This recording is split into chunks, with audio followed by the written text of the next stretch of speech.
அவருடைய இது எண்ணத்துக்கு நல்லா இருக்குங்க. ரொம்ப நல்லா இருக்கும். நல்லா இம்ப்ரூவ்மெண்ட் ஆகும் அவருக்கு. இன்னும் கொஞ்ச நாள்ல நல்லா இம்ப்ரூவ்மெண்ட் எனக்கு நம்பிக்கை இருக்கு அவர் மேல. ஜோசப் விஜய் எனும் நான் ஆணையிட்டால் அது நடந்து விட்டால் இந்த ஏழைகள் வேதனை படமாட்டார். அண்ணன் வந்தது தான் ஆட்சி நல்லா இருக்கு. ரொம்ப எங்களுக்கு எல்லாத்துக்குமே பிடிச்சிருக்கு. மீண்டும் எங்கள் அண்ணன் தான் வரணும்.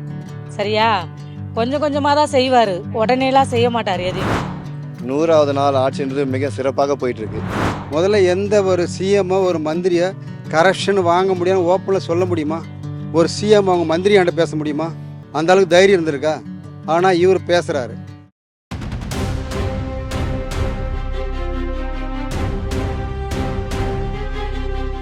New beginning, new era. அவருடைய இது எண்ணத்துக்கு நல்லா இருக்குங்க. ரொம்ப நல்லா இருக்கும். நல்லா இம்ப்ரூவ்மெண்ட் ஆகும் அவருக்கு. இன்னும் கொஞ்ச நாள்ல நல்லா இம்ப்ரூவ்மெண்ட் எனக்கு நம்பிக்கை இருக்கு அவர் மேல. வாழ்த்துக்கள் என்னுடைய வாழ்த்துக்கள் எப்பவுமே அவருக்கு. ரொம்ப நல்லா இருந்துச்சு அவரோட ஆட்சி. பெண்களோட பாதுகாப்பு ரொம்ப. நான் இங்கேருந்து நுங்கம்பாக்கம் காலேஜ் போகிறதுக்குள்ளேயே அந்த சிங்கப்பெண் காவல் படையை பார்க்குறேன், நிறைய தடவை பார்க்குறேன். அது மட்டும் இல்லாமல் மற்ற கட்சிக்காரங்கெல்லாம் சுத்த விட்டுட்ருக்காரு. ஆல்ரெடி ஒருத்தரை காலையில் சாயந்தரம் 2 தடவை போய் பெயிலுக்கு கையெழுத்து போட வச்சுட்டாரு. இன்னொருத்தரை வண்டியில் சுத்த விட்டாரு. லாக்அப்பில் இருக்கனாலும் சூப்பராக இருக்குது ஆட்சி. இது இப்படியே தொடரணும்னு நினைக்கிறோம். மாற்றம்ன்றது இவ்வளோ சீக்கிரம் எல்லாமே நிறைவேறணும்னு நினைக்கிறதே தப்பு. இப்போ நடந்தே தான் 100 நாளுன்றது இன்றைக்கி தான் தெரியுது. இவ்வளோ சீக்கிரம் ஆல்ரெடி நிறைய பட்ஜெட் பிரச்சனைகள் இருக்குது. இப்போ தான் பட்ஜெட் போட்டிருக்காங்க. நிறைய ஃபினான்ஷியல் ஸ்ட்ரகிள்ஸ்லாம் நிறைய மாற்றங்கள் கொண்டு வரலாம். இன்னமும் அவரும் வாக்கு கொடுத்துருக்காரு. செய்வாரான்னு பார்க்கணும். இதுக்கப்புறமா தான் இந்த இடத்த ஜட்ஜ் பண்ண முடியாது. இதில் வாழ்த்துகள். இல்லை, நல்லா பண்ணணும்னு முயற்சி எடுத்துகிட்டு நான் பண்ணிகிட்டே இருக்காரு. அதுக்கு 100 நாள் பத்தாது, இன்னும் நிறைய எடுத்து பண்ணிட்டு இருப்பார். பண்ணுவார், முடிப்பார். வாழ்த்துக்கள் அவருக்கு விஜய். நான் ஆணையிட்டால் அது நடந்து விட்டால் இந்த ஏழைகள் வேதனை படமாட்டார் அப்படின்னு பாடிட்டார் ஒரு பாட்டை. பிச்சை இருக்குது, சொன்னதை செய்யணும்ல. இன்னும் 6 சிலிண்டர் தரல, 2500 தரல, இதை பண்ற அதை பண்றனாரு. மக்கள் எதுக்காக ஓட்டு போட்டாங்க? இதை செய்வாருன்றதுக்காக போட்டாங்க. எதுவுமே செய்யல. எப்படி நாங்க அடுத்த வாட்டி யோசிப்போம். பயங்கரமா பிடிச்சிக்குது. நேர்மை நிறையக்குது. யார் எதை பேசினாலும் ஒன்றும் நடக்காது. கடவுள் ஏசப்பா இருக்கிறாரு. ஜோசப் விஜய். அதனால ஜோசப் யாருன்னு எங்களுக்கு தெரியும். நாங்கள் ஆண்டவருக்குள்ள இருக்கிறோம். அவருக்கு என்ன நடக்குமோ, அவர் முட்டிக்கால் போட்டு இது வரைக்கும் ஆட்சியில் யாரும் அந்த மாதிரி கேட்டவங்க கிடையாது. அவர் கேட்டுக்கிறாரு. அவர் நல்லா தான் இருப்பார். யார் எதை சொன்னாலும் நடக்காது. ஆட்சி நல்லா நடக்கும். ஆட்சிக்கு பின்னே வாங்காது. அம்மா ஜெயலலிதா அம்மா விஜய் உடம்புல இறங்கிட்டாங்க. விஜய் சார் எங்கள் தம்பி, என் புள்ள. நன்றி நன்றி நன்றி. கோடான கோடி சோத்திரம் சோத்திரம் சோத்திரம் சோத்திரம் சோத்திரம். நான் ஒரு விதவி. நான் பண்ணுற ஜபம் அவருக்கு பழிக்கும். நாளைக்கு எலெக்ஷன் தான். இன்றைக்கி போனேன் நான் சர்ச்சுக்கு. மெழுகு வச்செல்லாம் ஏற்றினேன். அவர் தான் வரணும்னு. நேர்மை. எங்களுக்கு காசு கொடுக்குறாரோ கொடுக்கல, எங்களுக்கு அது பெருசு கிடையாது. ஆனால் அவர் எங்களுக்கு காசு கொடுத்து ஓட்டு வாங்கலை. நான் எல்லாம் எங்கள் சொந்தக்கார அத்தனை பேரை நான் ஓட்டு வாங்க போட வச்சிருக்கிறேன். ஆனால் காசு 1 ரூபாய் நாங்கள் வாங்கலை இது வரைக்கும். நேர்மை வேணும். என்ன பென்ஷன் அது ஜெயலலிதா மாதிரிலேருந்தே கொடுத்துன்னுக்குறாங்க. எல்லாம் கொடுக்க வேணும். அது ஆட்சியில் யார் வந்தாலும் நான் அதை செய்கிறேன், நான் இதை செய்கிறேன் சொல்லுவாங்க தான். அவர் எதோ அவர் மனசில் பிடிச்சதோ அதை செய்கிறாரு. அவ்வளோதான். அதில் யாரும் ஒன்றும் பண்ண முடியாது. கோணையாக வாய் காட்டினாலும் நடக்காது. அவருக்கு தான் ஜெயிக்கும். இவ்வளோ சீக்கிரம் அவர் இப்போ அதாவது என்ன சொல்லுவாங்க, உடனே வந்துட்டா உடனே பண்ண முடியுமான்றது முடியாது. ஏன்னா 60-70 வருஷமாக இருக்கிற இவங்களாலேயே நம்ம மக்களுக்கு இது வரைக்கும் எந்த ஒரு இன்னும் இருக்கிறவன் அப்படியே தான் இருக்கிறான். ஏழையாக இருக்கிறவன், குடிசையில் இருக்கிறவன், ஓட்டு வீட்டில் சொல்லப்போனால் ரொம்ப மோசமாக இருக்குது. இன்னும் எவ்வளோ பிச்சைக்காரங்களாம் இருக்கிறாங்க. வயசானவங்க எவ்வளோ பேர் பிச்சை எடுத்துன்னு தான் இருக்கிறாங்க. அவங்களாம் ஒரு நல்ல ஒரு விஷயம் கண்டிப்பாக அது இருக்கணும். பார்ப்போம் இவரோட ஆட்சியில் அதையெல்லாம் மக்களுக்கு நல்லா ஒரு இதாக இருக்கும். அதுதான் ஒரு சந்தோஷமான விஷயம். அவர் என்ன கிட்டத்தட்ட அவர் எனக்கு ப்ரோ மாதிரி தான். நானும் அவர்லாம் ஒரே ஒரு இதுதான், டீனேஜ் இதுதான். அதனால் பண்ணணும் மக்களுக்கு. அதுதான் என்னோட வேண்டுகோள், வேறு ஒன்றும் கிடையாது. பிடிச்சிருக்கணும்னு சொல்ல முடியாது, பிடிக்கணும்னு சொல்ல முடியாது. இவர் புதுசாக ஆட்சிக்கு வந்திருக்காரு. இன்னும் கொஞ்ச நாள் போனதுக்கப்புறம் என்னோட ஒப்பீனியன் வேணால் நான் சொல்கிறேன். சரின்னு சொல்லலை, நான் தவறுன்னு சொல்லலை. ஒரு 50% எனக்கு ஓகே. மீதி 50% அரசியலுக்குன்னு வந்துட்டாலே எல்லாமே வந்து ஊழல் பண்ண தான் செய்வாங்க, செய்ய தூண்டியும் விட்டுருவாங்க. அதனால் இதை பெருசாக எனக்கு சொல்லணும்னு எனக்கு எந்த ஒப்பீனியனும் இல்லை. ஓகே, இட்ஸ் குட், அவ்வளோதான் நான் சொல்லுவேன். மேலே மேலே நல்லா பண்ணணும். இன்னும் கொஞ்சம் நிறைய மாற்றங்கள். சென்னையில் வந்து நிறைய இடம் குப்பையாக இருக்குது. என்னை பொறுத்த வரைக்கும் ஒன்று சொல்லணும்னா அதெல்லாம் இன்னும் கொஞ்சம் மாற்றினார்னா, என்னை பொறுத்த வரைக்கும் தமிழில் சொல்லணும், அவர் வாழ்க வளமுடன், நல்லா இருக்கணும், நோய் நொடி இல்லாமல் நல்லா இருக்கணும். ரொம்ப பிடிச்சிருக்கு. இதே அவர் கண்டினியூ பண்ணி ப்ராப்பராக எல்லாம் பண்ணால் நல்லாயிருக்கும் தோணும். எனக்கு விஜய் பண்ணுறது எல்லாமே கவர்ந்து தான் இருக்குது. ஏன்னா இதுக்கு முன்னாடி இருந்தவங்க இது எதுவுமே பண்ணல, எல்லாமே புதுசாக இருக்குது. இப்போ புதுசாக மாற்றுறது எல்லாமே பார்க்குறோம். எல்லா கவர்மெண்ட் ஆஃபீஸ்லேயும் ரெஸ்பெக்ட் கிடைக்குது முதல்ல. எல்லாருக்குமே அதுதான் முதல். 100 நாள் அடி எடுத்து வச்சிருக்காரு ஆட்சி. ஆனால் நீங்கள் மாறாதீங்க, இப்படியே இருங்க, ஸ்ட்ராங்காக இருங்க. எனக்கு இன்னும் நல்லா வரணும், அவரும் நல்லா இருக்கணும். சரி. நமக்கு தெரிஞ்சது இன்னும் 100 வயசு வரைக்கும் அவர் நல்லா இருக்கணும். ஆண்டர் பிள்ளைங்க அவர் கர்த்தர் கூட இருந்து அவர் இன்னும் நல்லா ஆசீர்வாதமாக ஆயுசு நல்லா கூட்டி இன்னும் மக்களுக்கு அவர் நல்லது செய்யணும். ஓகே. எந்த இதுவும் வராமல் அவர் நல்லபடியாக இருக்கணும். என்னோட இது அவ்வளோதான். இல்லை, அவரோட ஆட்சிலாம் நல்லா தான் இருக்குது, நல்லா பண்ணுறாரு. ஓகே.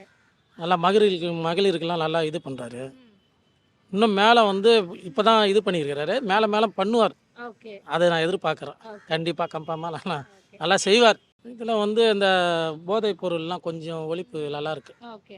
100வது நாள் நல்ல வாழ்த்துக்கள் அவருக்கு. மாற்றம் இருக்குது, ஓகே. பிடிச்சிருக்கு. ஓகே. இன்னும் அவர் இம்ப்ரூவ் பண்ணார்னா நல்லாயிருக்கும். ஓகே. All the best. இப்போ தான் ஆரம்பிச்சிருக்காரு, ஓகே. இன்னும் பண்ணுவாருன்னு நம்புகிறோம். ஓகே. இன்னும் பண்ணணும். வாழ்க வளமுடன் சார். உங்களோட ஆட்சி நல்லா அமைய என்னோட வாழ்த்துக்கள் சார். எங்கள் அண்ணன் வந்தது தான் ஆட்சி நல்லா இருக்கு. ஓகே. ரொம்ப எங்களுக்கு எல்லாத்துக்குமே பிடிச்சிருக்கு. ஓகே. மீண்டும் எங்கள் அண்ணன் தான் வரணும். சரியா? கொஞ்சம் கொஞ்சமாக தான் செய்வார், உடனேலாம் செய்ய மாட்டார் எதையுமே. அவரும் இப்போ தானே வந்து உக்காந்துருக்காரு. 2 வருஷத்துக்கு அவர் வந்து 2 வருஷத்துக்கு அப்புறம் தான் அந்த 1000 ரூபாய் காசு போட்டாங்க. எல்லாமே 2500 போடுறேன்னு சொல்லிட்டு ஏன் போடலன்னு கேட்குறாங்க. அப்படிலாம் இல்லை. அவர் இப்போ வந்து வந்ததுமே 10 நாள்லேயே 1000 ரூபாய் காசு போட்டார். திரும்பி 2500 பொறுமையாக போடுவார். எல்லாமே நல்லது தான் செய்வார். ஓகே. சரியா? பெண்களுக்கு பாதுகாப்பு நல்லது கொடுக்குறாரு, படிக்கிற பிள்ளைங்களுக்கும் நல்லது செய்கிறாரு. அதனால எல்லாமே நல்லது தான் நடக்கும். இதுக்கு மேலே எங்கள் அண்ணன் தான் வருவார் திரும்பியும். எனக்கு எல்லாமே ரொம்ப பிடிச்சிருந்ததுமா, எல்லாமே பிடிச்சிருந்தது. ரொம்ப ரொம்ப நன்றியாக நல்லபடியாக செய்கிறாரு. இன்னும் நல்லா இருக்கணும், எங்களுக்கு பாதுகாப்பு நல்லது கொடுப்பாரு. விஜய் நேர்மையான ஆட்சி கொடுக்குறாரு, ஓகே. நிச்சயமாக. ஓகே. அதை நாங்கள் விரும்புகிறோம், ஓகே. தொடர்ந்து கண்டினியூ ஆகணும் விரும்புகிறோம். ஓகே. அவர் வந்த பிறகு இந்த ஊழல்கள் இல்லை, எல்லா இடத்துலையும் போலீஸ் டிபார்ட்மெண்ட் பெரும்பாலும் கவர்மெண்ட்டில் எங்கே பார்த்தாலும் பயப்படுறாங்க. எனக்கு தெரிஞ்சவங்க நிறைய பேர், எங்கள் சன்னெலாம் கூட செக்ரட்டரி தான் ஒர்க் பண்ணுறாரு. எங்கள் தம்பி பசங்கள்லாம் வந்து பிடிஓ ஹவுஸில் ஒர்க் பண்ணுறாங்க. பிடிஓ கூப்பிட்டு சொல்கிறாராம், வேலையை காப்பாற்றிங்க, உங்கள் வேலையை நீங்கள் காப்பாற்றிங்க, நாங்கள் எதனா கேட்டால் தானே உங்கள் வேலை. அந்த அளவுக்கு பயப்படுறாங்க எல்லாரும். ஓகே. அதனால் இந்த ஆட்சியை நாங்கள் உண்மையிலே வரவேற்கிறோம். ஓகே. தொடர்ந்து கண்டினியூ ஆகணும். இது மாதிரி ஊழல் ஒழிப்பு இருக்கணும் முதல்ல. ஓகே. ஊழல் ஆட்சின்றது மாற்றங்களுக்குன்னா அவர் செய்வாருன்னு நம்புகிறோமா? ஓகே. மாற்றன்றது மக்களுக்கு சர்வீஸ் பண்ணணும், ஓகே. அதுதான் கவர்மெண்ட் இல்லைங்களா? இதுவரை இந்த அரசாங்கம் வந்து நான் குறை சொல்கிறத நினைக்காதீங்க, அது எதிர்கட்சியாக ஆளுங்கட்சியாக வந்த அரசாங்கம்லாம் பார்த்திங்கன்னா எல்லாம் கரப்ஷன் தான். ஒரு கவுன்சிலராக வராங்க, வரும்போது பார்த்திங்கன்னா அவங்களாம் ஏர்னிங் மோட்டிவோடு தான் வராங்க.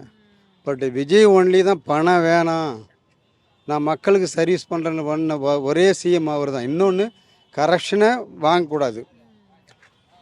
அப்படி வாங்கினா என் பேரை சொல்லுங்கள், நான் அண்ணன், எங்கள் அண்ணன் தம்பின்னு சொல்லுங்கள். முதல்ல எந்த ஒரு சிஎம்மோ ஒரு மந்திரியை கரப்ஷன் வாங்க முடியாமல் ஓப்பனில் சொல்ல முடியுமா? ஒரு சிஎம் அவங்க மந்திரியாண்ட பேச முடியுமா? அந்த அளவுக்கு தைரியம் இருந்திருக்கா? ஆனால் இவர் பேசுகிறாரு. ஏன்னா மக்கள் இவரை நம்பி ஓட்டு போட்டிருக்காங்க. எதுவும் வேணான்றதால ஆனஸ்ட்டாக இருக்குன்ற எல்லாரும் நம்புகிறாங்க. இந்த இளைஞர்கள் அத்தனை பேரும் நம்புகிறாங்க. எதிர்கட்சி ஆளுங்கட்சி எல்லான்றதான் விடுங்க, எல்லாருமே கரப்ஷன் போல தான் என்ன கேட்டால். ஆனால் இவர் கரப்ஷனில் ஆட்சி கூட விரும்புகிறோம், நடக்குன்னு நம்புகிறோம் மேடம். நிச்சயமாக இன்னும் 20 ஆண்டுகள் மேலே ஆட்சி செய்யணும், அவர் வாழணும், சிறப்பாக இருக்கணும், அவர் குடும்பத்தோட மக்களுக்கு பணி செய்யணும் மேடம், அப்படின்னு வாழ்த்துறேன் அவரை. எல்லாமே செய்கிறாரு, எல்லா உதவியும் செய்கிறாரு. கரண்ட்லேருந்து தண்ணியிலேருந்து மற்ற எல்லா வசதியும் செஞ்சு கொடுக்குறாரு. வேறு எதுவும் செய்யாத நல்லா தான் பார்க்குறாரு, நல்லா தான் செய்கிறாரு. அவருக்கு என்ன குறை? எல்லாமே கொடுத்துக்கிறாரு. சாப்பாடு வசதி, தண்ணி வசதி, வேலையில் வசதி, இன்னும் மற்ற பஸ் வசதி, எல்லா வசதியும் எதேதோ அவரால் முடிஞ்சது என்னென்ன சொன்னாரோ அதெல்லாம் கொடுத்துட்டு தான் இருக்கிறாரு. வேறுபடி ஒன்றும் இல்லை. சிறப்பாக போயிட்டு இருக்கு. ஆனால் இன்னும் கொஞ்சம் இருந்தால் நல்லாயிருக்கும். ஓகே ஊழலை ஒழிக்கணும், ஓகே போதை மருந்து வந்து ஃபுல்லாக தடுக்கணும். ஓகே இப்படி செஞ்சாக்கா அவர் ஒரு நல்ல ஒரு முதலமைச்சர்னு, இந்தியாவிலே சிறந்த முதலமைச்சர்னு நம்ம ஓகே எடுத்திருக்கோம். ஓகே அப்படின்னு இந்தியாவில் சிறந்த ஒரு முதலமைச்சர்னு நம்ம சொல்லலாம். ம் இன்னும் பண்ணலாம் மேடம். விவசாயத்துக்கு இந்த முழு கடன் ரத்து வந்து சொன்னார், அது பண்ணலை. ஓகே இன்னும் சில சில திட்டங்கள் எல்லாம் ம் அவர் கண்டிப்பாக வந்து பண்ணால் நல்லாயிருக்கும். ஓகே இந்த மதுவிலக்கு சொன்னார், அது வந்து பூரண மது கொண்டு வந்தால் இன்னும் நல்லா ஒரு தமிழ்நாடு ஒரு சிறந்த ஒரு மாநிலமாக, நம்ம இந்தியாவில் சிறந்த மாநிலமாக இருக்கும். ம் அது வந்து பூரண மது கொண்டு வந்தாருன்னா இன்னும் ஒரு நல்ல ஒரு திட்டமாக இருக்கும். ஓகே அது கொண்டு வந்தாருன்னா இன்னும் நல்லா இருக்கும். 100ஆம் நாள்லாம் நீண்ட காலம் நல்லா வாழ சிறந்த முதலமைச்சராக இருக்கணும். தமிழ்நாட்டுக்கு ஒரு நல்ல சிறந்த முதலமைச்சராக நாங்கள் தேர்ந்தெடுத்திருக்கோம். அது வந்து அவர் பண்ணாருன்னா ஒரு மக்களுக்கு நல்லது செய்தாருன்னா நல்ல முதலமைச்சராக இருக்கலாம். இல்லை இன்னும் கொஞ்சம் நல்லா டெவலப் பண்ணி நல்லா செய்யணும். ஓகே நல்லா தான் போய் நிற்குது. ஓகே என்னுடைய வாழ்த்துக்கள் விஜயண்ணா. இப்போ இன்றைக்கி வந்து 100ஆவது நாள். இது வந்து இப்போ பெரிய விஷயம். ஒரு வெற்றிகரமாக 5 வருஷமும் இதே போல் மென்மேலும் நம்ம தளபதி வந்து வளர்ந்து அடுத்த வாட்டியும் அவர் உயிர் உள்ள வரை அவர் தான் முதல்வர் என்ற இடத்தை தக்க வைத்து கொள்ளணுன்றது என்னுடைய ஆசை. இன்னொரு விஷயம், அவர் வந்து மாற்றுத்திறனாளிகளுக்கு நிறைய வாரியங்கள்லாம் அமைத்து அவர்கள் மேலே வந்து தனி கவனம் செலுத்தினா கொஞ்சம் நல்லாயிருக்கும். ஓகே வாழ்த்துக்கள், நன்றி, வணக்கம். அது எல்லாத்துலேயுமே அவர் இன்னும் கொஞ்சம் நிறைய மாற்றங்கள்லாம் வந்து படிப்படியாக தான் பண்ணுவார். ஓகே அவரே பண்ணுவார். ஓகே நம்ம சொல்லி தான் அவருக்கு தெரியணும் அவசியம் இல்லை, எல்லாமே அவரே பண்ணுவார். அந்த நம்பிக்கை இருக்குது எங்களுக்கு. ஏன்னா கர்நாடகாவிலேருந்து இப்போ தண்ணி பிரச்சனை அடிக்கடி வருஷம் வருது. ஓகே எனக்கு தெரிஞ்ச 2000 இது ரொம்ப இதுவாக இருக்குது. ஆனால் ரொம்ப வருஷமாக இருக்குன்றாங்க. முடிஞ்ச அளவுக்கு இந்த குற்றாலம் தண்ணியெல்லாம் வீணாக போயிட்டுருக்கு இல்லையா. அப்புறம் ஊட்டியில் தடுப்பானைன்னு ஒன்று இருக்குது. அந்த ஊட்டியில் தண்ணி தடுப்பானைன்னு ஏற்கனவே ஒரு பிரச்சனை வந்தது. அதை பரிசீலனை செய்யணும். குற்றாலத்தில் போகிற அருவி நீரை வந்து தேக்கி வைக்கணும். மழை காலத்தில் வர அதிகமாக வருது தண்ணியெல்லாம் தேக்கி வைக்கிறதுக்கு ஏதாச்சும் நடவடிக்கை செஞ்சு வேளாண் மக்களை காப்பாற்றணும். ஏன்னா உணவு இல்லைன்னா உணவு இல்லை, உணவு இல்லைன்னா உயிர்கள் இல்லை. அதனால முதல்ல உழவு தான். உழுதுண்டு வாழ்வாரே வாழ்வார் அப்படின்னு சொல்லி திருக்குறளில் சொல்லியிருக்கார் திருவள்ளுவர் 2000 வருஷத்துக்கு முன்னாடி. அதனால் உழவு தொழிலை காக்கணும். உழவு சார் தொழிற்சாலைகளை உருவாக்கணும். 100ஆவது நாள் ஆட்சின்றது மிக சிறப்பாக போயிட்டுருக்கு. ஓகே அதில் வந்து இப்போ தானே புதுசாக வந்திருக்காரு. இவர் மென்மேலும் காமராஜரை போல, எம்ஜிஆரை போல என் சரித்திர நாயகராக வளர என்னோட மனமார்ந்த வாழ்த்துக்களை தெரிவித்துக் கொள்கிறேன். ஃபஸ்ட்டே ரொம்ப பெஸ்ட்டாக இருக்குது. ஓகே ஏன்னா அதாவது ஃபஸ்ட்டுலேயே தெரியும் ஒருத்தவங்க எப்படி இருக்காங்கன்ட்டு. இன்னும் இதுதானே ஃபஸ்ட்டு ரஜினிகாந்த் சொல்கிற மாதிரி இது ட்ரெய்லர் தான், இன்னும் மெயின் பிக்சர் இன்னும் பார்க்கலன்ற மாதிரி. விரைவில் மெயின் பிக்சரை பார்க்கணுன்னு நாங்கள் எதிர்பார்த்துட்ருக்கோம்.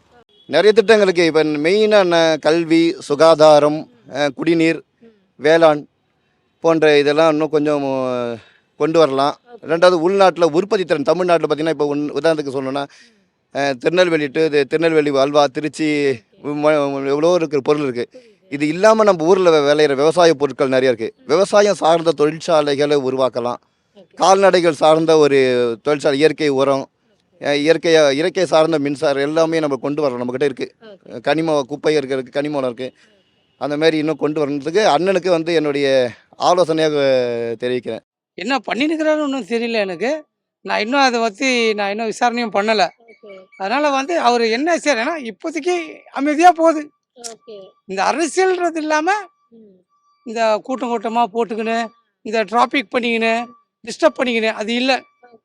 மக்களுக்கு கொஞ்சம் ஃப்ரீனஸாக இருக்குது. அவர் என்ன நல்லது பண்ணுறாரு கெட்டது பண்ணுறாரு தெரியல. அது என்ன செய்கிறாருன்னு தெரியல எங்களுக்கு.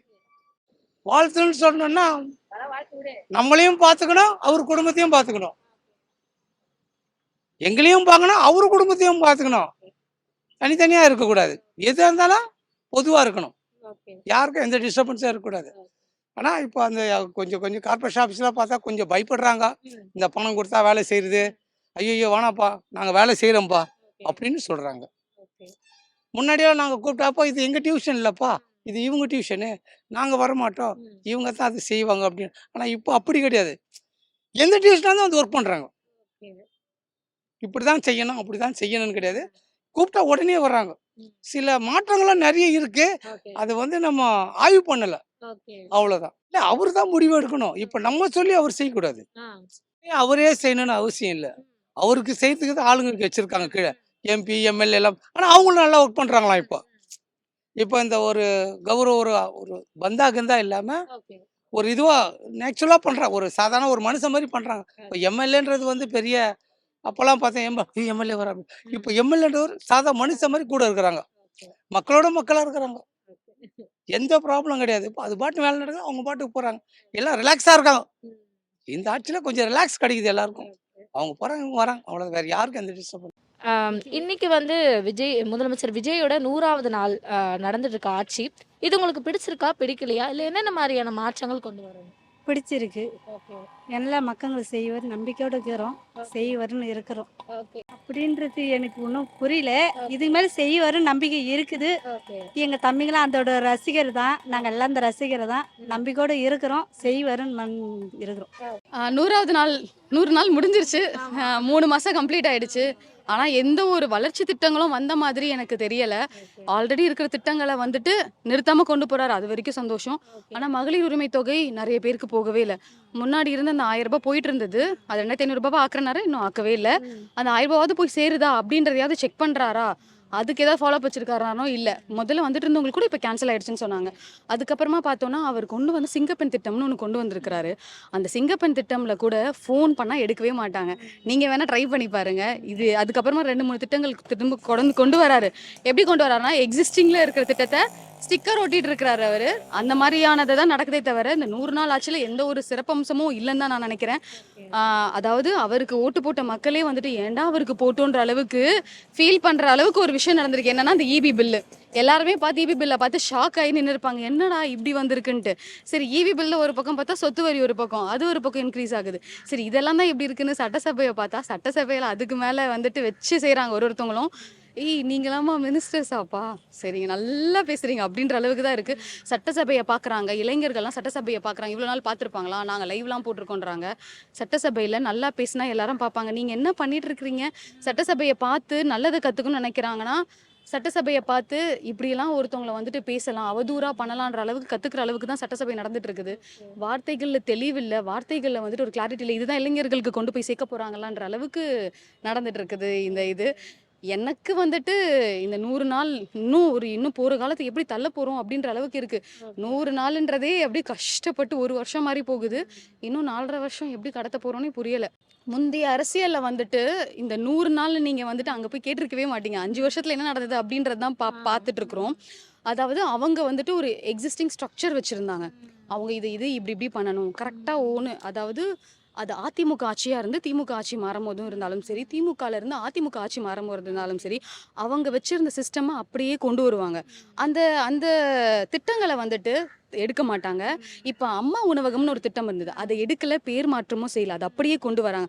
அப்புறம் அம்மா என்னெல்லாம் கொண்டு வந்தாங்களோ அதை அப்படியே எடுத்துகிட்டு போகிறாங்க. ஏன்னா அது மக்களுக்கு நல்லதுன்னு இருக்கும் போது அதை அப்படியே கொண்டு வராங்க. ஸோ இப்போ இந்த ஆட்சியில் வரும்போது என்ன பண்ணுறாங்க, நீங்கள் அதை அப்படியே கொண்டு போகலாம், ஆனால் வெறுப்பு அரசியலை உருவாக்கிட்டு இருக்கீங்க. அவங்க பேரே இருக்கக்கூடாது, முதல்வர்னு இருக்கக்கூடாது. ஏன்னா முதல்வர் அவர் நினைக்கிறல போல இருக்கு, முதல்வர் பேர் வந்தாலே அங்கே தான் போகுது அப்படின்றனால அந்த பேரே இருக்கக்கூடாதுன்னு நினைக்கிறார். 2வது வந்துட்டு இந்த மாதிரி வச்சாலே மகளிர் விடியல் பயணம்னாலே நமக்குலாம் வந்துட்டு ஸ்டாலின் தான் ஞாபகம் வந்துடும். அதனால வந்துட்டு அது பேர் எடுத்துருங்க அப்படின்ற மாதிரி பண்ணுறாங்க. இந்த மாதிரி எதெல்லாம் ஞாபகத்துக்கு வருதோ அதெல்லாம் எடுக்கிறாங்க. முந்தைய அரசியலில் இது இல்லை அப்படின்னா இந்த மாதிரிலாம் கிடையாது. இந்த மாதிரியானது இல்லை. ஏதாவது ஒன்று தமிழ்நாட்டுக்கு ஒன்று நடக்குதுன்னா குரல் கொடுப்பாங்க. நீட்டு பிரச்சனை நடக்கும்போது முதல்ல யார் ஆதரவு தெரிவிப்பாங்கன்னா, பேன் நீட்டுன்னு சொல்லிட்டு நம்ம தான் வருவோம். அதுவும் அவங்க ஆதரவு தெரியல. தமிழ்நாட்டுக்கு இங்கேருந்து போகக்கூடிய ஒரு பிரதிநிதி எப்படி இருக்கிறாங்க, தமிழ்நாட்டுக்காரங்களா இல்லை, கர்நாடகாக்காரராக இருக்கிறாரு. ஸோ ஒவ்வொன்றும் இங்கேருந்து போகிறது எல்லாமே ஏடாகுடமாக மட்டும்தான் நடக்குதே தவிர இது இல்லை. முந்தைய ஆட்சியில் இந்த மாதிரி பிரச்சனைகள் இல்லை. பிரச்சனைகள்னு வந்தால் சென்டரில் இருந்தால் நமக்கு பிரச்சனை வரும், அதை எப்படி பண்ணலாம் இது எப்படி பண்ணலான்ற மாதிரி தான் இருக்குமே தவிர இந்த மாதிரியான பிரச்சனைகளை ஃபேஸ் பண்ணலை. இன்னும் தமிழ்நாடு நிறைய ஃபேஸ் பண்ண இருக்குது போல்.